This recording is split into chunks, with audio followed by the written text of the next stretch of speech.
नमस्ते दोस्तों from Japan. आज हम आए हैं वर्ल्ड एक्सपो 2025। ये दूसरी बार जापान में हो रहा है। वैसे ये हर 5 साल में होता है और अगले बार ये सऊदी अरेबिया में होगा, लेकिन हम बहुत लकी हैं कि इस साल हम जापान में हैं और वर्ल्ड एक्सपो 2025 जापान में हो रहा है। आज हम आपको दिखाने वाले हैं फ्यूचर में आने वाली टेक्नोलॉजी। तो बने रहिएगा हमारे ब्लॉग में। ये ब्लॉग होने वाला है बहुत ही ज्यादा इंटरेस्टिंग।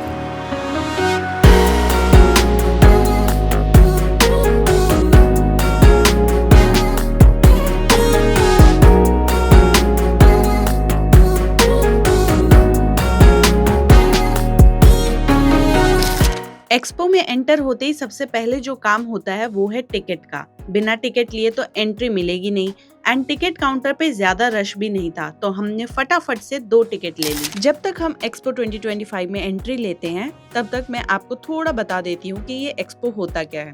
दरअसल ये एक वर्ल्ड एक्सपो है जो हर 5 साल में होता है और इस बार इसका थीम है designing future society for our lives.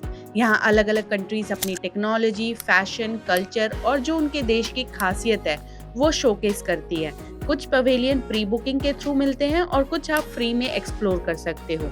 इस ओसाका एक्सपो 2025 में अप्रॉक्स 158 कंट्रीज पार्टिसिपेट कर रही हैं। मतलब एक ग्राउंड में आप वर्ल्ड टूर कर सकते हो। सो टोटली 45 मिनट्स के बाद हमें अंदर एंट्री मिल चुकी है। चेकिंग वगैरह हमने करा लिया है। एल्कोहल वगैरह चेक हो रहा था, पानी वगैरह में। बाकी सब कुछ नॉर्मल है। कोई ज़्यादा हैवी लगेज लेके मत आना।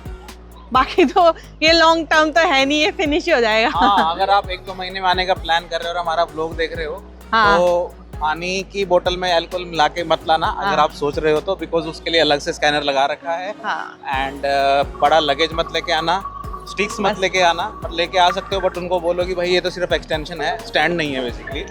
अभी हम जाएंगे इंफॉर्मेशन सेंटर, वहाँ से लेंगे मैप लेते हैं यहाँ से सबसे पहले। सारे इवेंट्स फुल हो चुके हैं। ब्लू ओशन डोम खाली है बस 4 पीस का।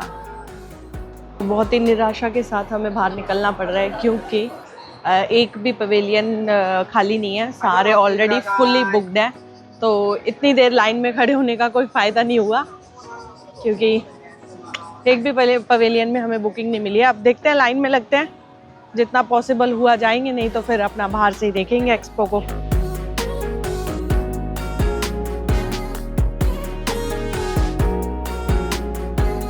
तो यहाँ पे अलग अलग कंट्रीज़ का क्या क्या फेमस है वो चीज़ें लगाई गई है फॉर शॉपिंग। आप देख सकते हो, शॉप कर सकते हो।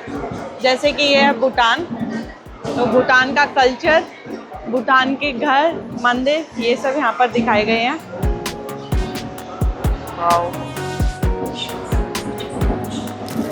तो ये है हमारा पड़ोसी पाकिस्तान। तो इसका काउंटर भी यहाँ पे लगाया गया है। इन्होंने यहाँ पे ब्लैक सॉल्ट का प्रेजेंटेशन दिया हुआ है कि यहाँ पर इनके यहाँ पे ब्लैक सॉल्ट ज़्यादा होता है, तो वो अलग अलग स्टाइल के, अलग अलग कलर और अलग अलग क्वालिटी के ब्लैक सॉल्ट का वो लगाया हुआ है। ये भी ब्लैक सॉल्ट है? Pink salt, okay.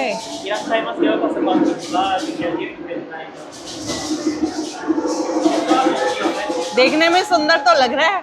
बेशक हमारे पाकिस्तान से बनती नहीं है, बट देखने में अति सुंदर लग रहा है। ये जो आप फर्श देख रहे हो ये भी पिंक सॉल्ट से बनाया हुआ है इन्होंने। आप इंडिया कभी गए हैं? कभी? Indo master? नहीं।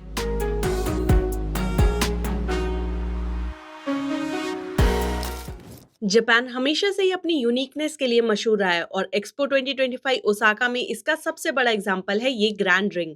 ये स्ट्रक्चर गिनेस वर्ल्ड रिकॉर्ड के द्वारा दुनिया का सबसे बड़ा वुडन आर्किटेक्चरल स्ट्रक्चर माना गया है। इसे मॉडर्न कंस्ट्रक्शन मेथड और ट्रेडिशनल न्यूकी जॉइंट्स के कॉम्बिनेशन से बनाया गया है। न्यूकी जॉइंट्स मेथड वो है जो जापानीज श्राइन और टेम्पल में यूज होता है। ये सिर्फ एक डिजाइन मार्वल ही नहीं बल्कि पूरा एक्सपो वेन्यू का मेन रूट भी है जो क्राउड को स्मूथली फ्लो करने में हेल्प करता है और विजिटर्स को रेन, विंड और सन से बचाकर एक कंफर्टेबल स्पेस प्रोवाइड करता है। हर जगह बहुत लाइन है, 45 मिनट्स तक का वेटिंग है। टेक्नोलॉजी तो पता नहीं हम देख पाएंगे कि नहीं, बट लेट्स सी। ये जो आप लाइन देख रहे हो ये शॉपिंग के लिए लाइन है, सुवीनियर शॉपिंग।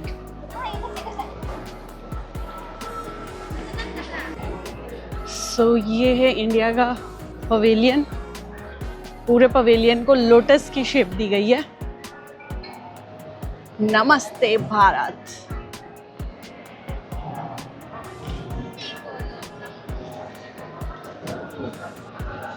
अभी देखते हैं इंडिया वाले में भी इतनी भीड़ है क्या, क्योंकि बाकी जितने पवेलियंस में आए हैं हम काफ़ी भीड़ थी उसमें। इंडिया वाले पे no reservation required. I think जितनी फ्यूचर टेक्नोलॉजीज़ हैं उन पे रिजर्वेशंस है ना, जो ऑलरेडी डेवलप्ड है उन पे नो रिजर्वेशन है। तो जो हमारे इंडिया में शोकेस हुआ है वो चंद्रयान है, प्लस जो हमारा योगा है, तो इसलिए आई थिंक यहाँ पे रिजर्वेशन नहीं है। बाकी जितने सब में रिजर्वेशन है।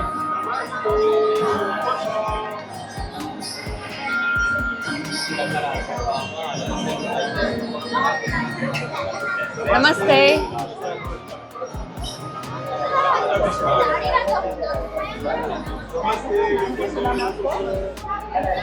यहाँ पे अजंता केव्स का शो किया गया है।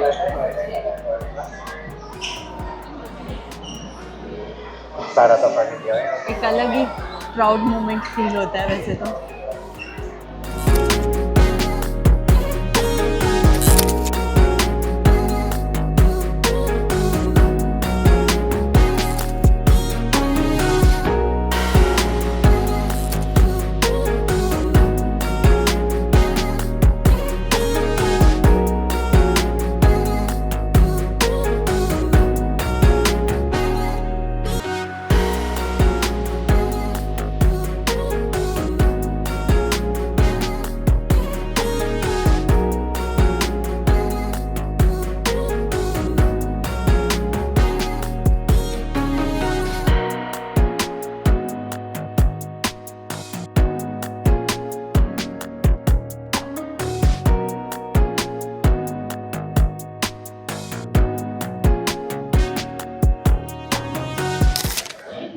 ये कंट्री है सेंगल। उन्होंने बताया हुआ है कैसे इन्होंने कोविड-19 के लिए लो कॉस्ट टेस्ट निकाले, कैसे येलो फीवर वहाँ पे ज़्यादातर वो वायरल होता है उसके लिए किया।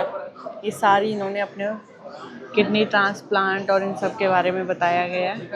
For more information you can scan this QR code. जो छोटी मोटी कंट्रीज़ हैं जिनके पवेलियन आई गेस छोटे हैं, उनको एक कॉमन पॉइंट दिया गया है। जैसे कॉमन्स बी देख रहे हो आप, ऐसे यहाँ पे कॉमन सी है।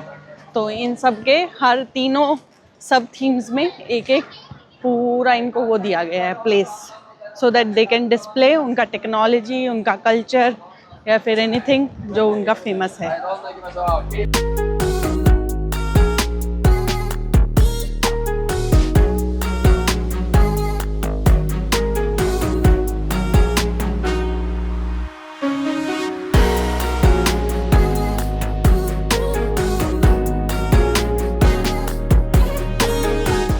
ये काफ़ी छोटी छोटी कंट्रीज़ होती हैं, तो उनके छोटे छोटे एग्जीबिशन हैं। और इस कंट्री का गोल है फुटबॉल का वर्ल्ड कप जीतना।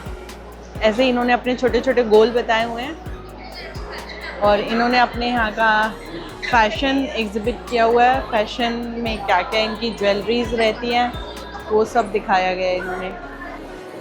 अब हम आए हैं तंजानियन पवेलियन। और अगर आप लोगों ने इनका सिंघम कार्टून देखा होगा तो ये हम बचपन में काफ़ी देखते थे कार्टून नेटवर्क पर, तो ये कार्टून इनका है। यहाँ पे मेनली इन्होंने एनिमल्स का बताया हुआ है, big 5 icons of African wild life.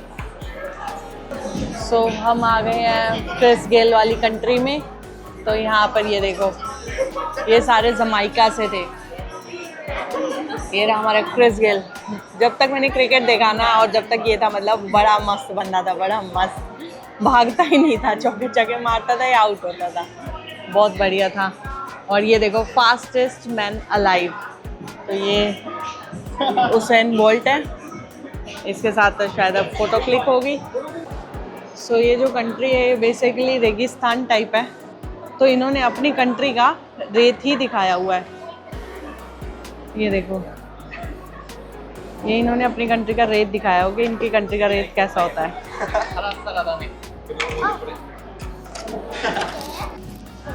Expo वैसे तो बहुत बड़ा है, एक दिन में आप पूरे पवेलियंस नहीं कर सकते हो क्योंकि इसमें इंक्लूडिंग टाइम, वेटिंग टाइम भी इंक्लूड होता है। तो ये है कि जो दिख रहा है वो देख लीजिए। अगर आप स्पेसिफिक देखने आ रहे हो, पूरा प्लान बना के आ रहे हैं, तो आप ऑलरेडी रिजर्वेशन लेकर आइए, जिससे कि आपको प्रायोरिटी मिलेगी और रिज़र्व टाइम पे लेकिन आपको पवेलियन पहुंचना होगा, तब आप फ्रीली नहीं एंजॉय कर पाएंगे। तो वही है, या तो पूरा प्रॉपर प्लान करके एग्जैक्ट जगह पर जाते रहें या फिर बस जो दिख रहा है वो देखते चले जाएं।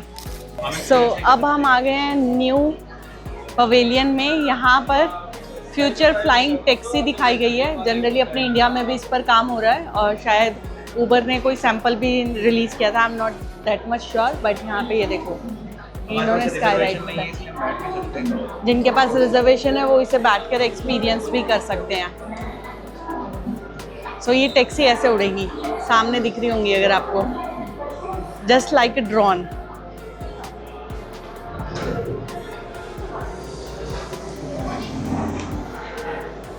जो बैठ रहे हैं वो उन्हें वहाँ पे एक्सपीरियंस भी करा रहे हैं ना, जिनके पास रिजर्वेशन है।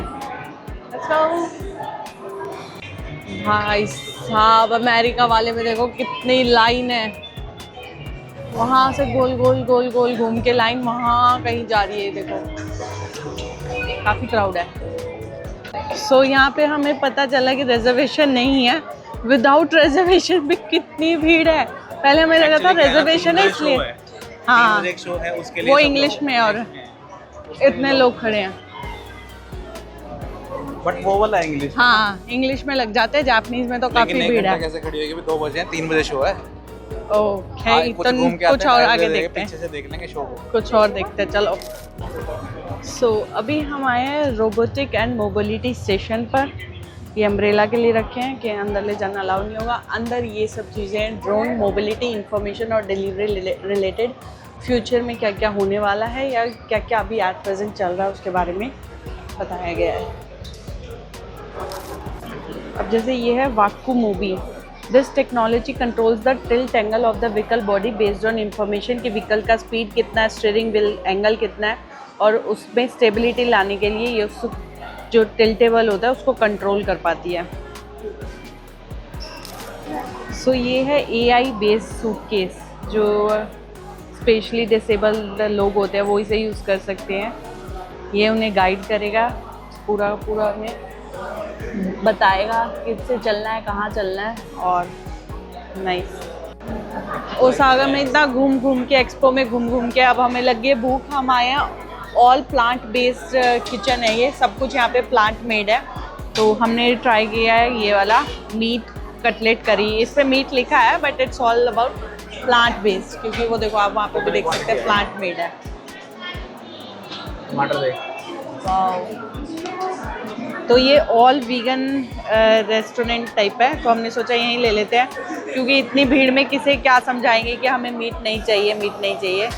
तो हम लोग फर्स्ट टाइम मैं तो वीगन ट्राई करने वाली हूँ। आपने पहले खाया वीगन फूड? नहीं।